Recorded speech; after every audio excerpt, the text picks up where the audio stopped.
Hello students. Today we will understand graphically solution of linear equations. Graphically हम कैसे solve करेंगे, उसके बाद हम समझेंगे जो लीनियर इक्वेशन के सॉल्यूशन के मेथड हैं उनसे हम कैसे उनके सॉल्यूशन फाइंड करेंगे। सब्स्टिट्यूशन मेथड, एलिमिनेशन मेथड, ये सारे मेथड क्या हैं। तो ग्राफिकली हमें क्या करना, हमें उन इक्वेशन को सॉल्व नहीं करना है। इक्वेशन से हमें एक्स वाई की वैल्यू फाइंड करनी है टेबल बना के, जैसे हम फाइंड करते थे, और उनको रिप्रेजेंट करना है ग्राफ में। और ग्राफ में रिप्रेजेंट करने पे जहां दो लाइन होंगी, ठीक है, दो इक्वेशंस होंगे, एक दूसरे को कहीं ना कहीं बाइसेक्ट करेंगे, तो हमें पता चलेगा जहां पर भी बाइसेक्ट करेंगे वही पॉइंट उसका सोल्यूशन हो जाएगा। नहीं बाइसेक्ट करेंगे तो नहीं सोल्यूशन होगा। अगर एक दूसरे के ऊपर ओवरलैपिंग होके जाएंगे तो बहुत सारे सोल्यूशन होंगे। तो इस चीज को हम जानेंगे कि ये होता कैसे है। ठीक है, आइए, ये इक्वेशन है। तो इन दोनों इक्वेशन से दो इक्वेशन गिवन होंगे, जैसे 5x 3y + 9 = 0, 2x + 3y + 4 = 0, इस तरह से दो इक्वेशन गिवन होंगी। जैसे ये है अपने a1 b1 c1, ये 5 3 9 की तरह है, a2 b2 c2 2 3 4 की तरह है। तो इन दोनों इक्वेशन को पहले वाले से कंपेयर करेंगे और दूसरे को दूसरे वाले से। तो हम बेसिक लेके चलेंगे, ठीक है।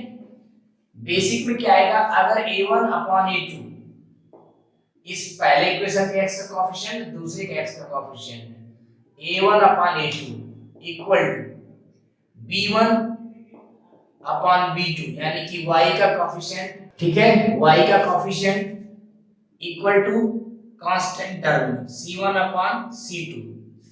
अगर ये तीनों वैल्यू बराबर हो जाएंगी, ठीक है, तो ग्राफ में ये आएगा कैसे। सपोज करिए ये ग्राफ है आपका, तो इस कंडीशन में ग्राफ में ऐसी लाइन बनेगी, जैसे एक लाइन बनेगी पहले इक्वेशन की ये, तो दूसरी लाइन इसी के ऊपर ही बनेगी, आपको नजर नहीं आएगी, ओवरलैपिंग, ठीक है, एक के ऊपर एक ही बनेगी। अगर ये कंडीशन नंबर 1 आएगी, कंडीशन नंबर 1 फॉलो करेगा, तो लाइन एक दूसरे को क्या करेंगी, ओवरलैप करेंगी। यहां लिख देंगे line will be overlap, means पहला पॉइंट ये होगा, एक दूसरे के ऊपर ही जा रही हैं। दूसरा पॉइंट क्या आएगा, मैनी सॉल्यूशन। अब मैनी सॉल्यूशन कैसे हो गया भाई, इसको अब अगर एक जगह कट करेगी लाइन तो ये एक ही सॉल्यूशन मिलेगा, कोई भी पॉइंट। अब ये हर जगह कट कर रही है, ओवरलैपिंग का मतलब हर जगह कट कर रही है, इसके ऊपर ही है, तो प्रत्येक पॉइंट पर कट कर रही है। तो इसका मतलब क्या हुआ कि ढेर सारे सॉल्यूशन है, इनफाइनाइट सॉल्यूशन, मैनी सॉल्यूशन लिख सकते हैं, ऑब्लिक में इनफाइनाइट सॉल्यूशन, इनफाइनाइट सॉल्यूशन, ठीक। ये फर्स्ट कंडीशन में ऐसा होगा। दूसरी कंडीशन ये आएगी हमारी, a1 / a2 equal to b1 / b2 not equal to c1 / c2। मतलब ये दो पहले के इक्वल होंगे और थर्ड इक्वल नहीं होगा। इसका मतलब ये है कि ये इन दोनों का कोई सॉल्यूशन नहीं होगा। अब कैसे ऐसा होगा कि कोई सॉल्यूशन नहीं होगा, तो जैसे एक लाइन फर्स्ट वाली लाइन जाएगी यहां से, तो दूसरी वाली लाइन जाएगी यहां से, मतलब ये दोनों एक दूसरे को कहीं भी इंटरसेक्ट नहीं करेंगी, तो कोई सॉल्यूशन नहीं मिलेगा। यानी कि हम कह सकते हैं नंबर पहला पॉइंट आएगा नो सॉल्यूशन, और नंबर सेकंड आएगा पैरेलल लाइंस। पैरेलल लाइंस जब पैरेलल होंगी, एक दूसरे को कहीं इंटरसेक्ट नहीं कर रही, कहीं ज्वाइन नहीं कर रही हैं, तो कोई सॉल्यूशन नहीं होगा, ठीक है। सिर्फ 3 टाइप की ही आपकी लाइन मिलेगी, एक ये, दूसरी जो मैंने पहली बात बताई ओवरलैपिंग, और एक कंडीशन और थी, दूसरी कंडीशन हो गई। तीसरी कंडीशन ये है हमारा a1 / a2 is not equal to b1 / b2।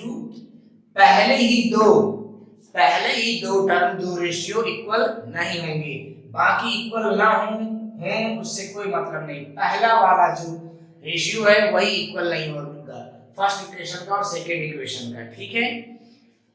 तो ये कैसे अब इसमें क्या कंडीशन आएगी, इसमें आएगा वन सोल्यूशन। वन सोल्यूशन कैसे, और इसका ग्राफ कैसे आएगा, इसका ग्राफ बनेगा आपका जो हमने ये बताया था, ये कोई भी लाइन एक होगी, दूसरी लाइन इसको कहीं ना कहीं बाइसेक्ट कर रही होगी, यहाँ पे बाइसेक्ट कर रही है तो इसके पॉइंट देखेंगे हम x के और y के। मान लो ये आ रहे हैं आपके 4, 2, तो यही सॉल्यूशन हो जाएंगे, यानी x की वैल्यू हो गई 4 और y की वैल्यू हो गई 2। इजी है, बहुत इजी है। और सेकंड पॉइंट इसका आएगा इंटरसेक्टिंग लाइन। इंटरसेक्टिंग लाइन मतलब ये दोनों लाइन क्या करेगी, इंटरसेक्ट करेंगी। तो तीन कंडीशन मैंने आपको बताई, एक लाइन थी ओवरलैपिंग जिसके इनफाइनाइट और मैनी सॉल्यूशन थे, एक लाइन थी आपकी पैरेलल लाइंस जिसका कोई भी सॉल्यूशन नहीं था। तो A1 जो ओवरलैपिंग वाली थी उसमें तीनों रेशियो इक्वल थे, A1/A2, B1 B2 C1 C2, और जो आपके कोई सॉल्यूशन नहीं थे वो पैरेलल थे, तो A1A2 B1 B2 is not equal to C1 C2, मतलब तीसरे वाले रेशियोस इक्वल नहीं होंगे, ठीक है।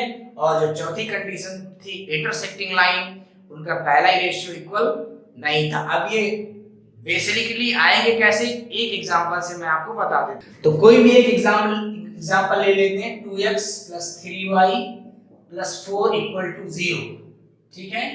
यहां ले लेते हैं 4x + 6y + 8 = 0। दो इक्वेशन है, अब दोनों को कंपेयर करते हैं। इसको थर्ड डाल लेते हैं, इसको 4 डाल लेते हैं। यहां लिखेंगे comparing equation third from first. Third को फर्स्ट वाले से करेंगे तो x का कोएफिशिएंट a1 और यहाँ x का 2, फिर यार b1 3 c1 4। अब इसकी कंपेयर करेंगे, same comparing equation fourth from second. ये बेसिक इक्वेशंस हैं, यहीं से कंपेयर करेंगे तो हमें a2 की वैल्यू क्या मिल जाएगी 4, और b2 की मिल जाएगी 6, और c2 की मिल जाएगी 8।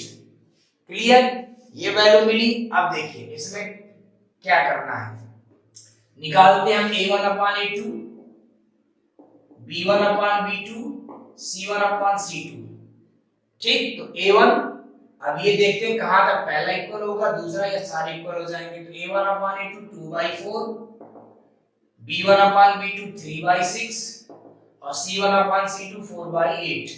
तो ये 1/2, ये 1/2, ये 1/2 कैंसिल कर देंगे 1/2, मतलब ये तीनों इक्वल है। तो आप इनका जब इन दोनों लाइन का ग्राफ ड्रा करेंगे तो आपके दिमाग में ये बात पहले से होनी चाहिए कि ये कैसी लाइन बनेगी, ग्राफ में कैसी लाइन बनेगी। एक लाइन जाएगी और उसी के ऊपर से, ठीक ऊपर से दूसरी लाइन जाएगी, क्योंकि ये मैनी सॉल्यूशन वाली कंडीशन आ गई और ये ओवरलैप करेंगे।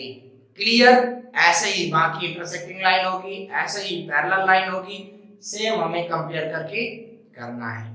I hope you understand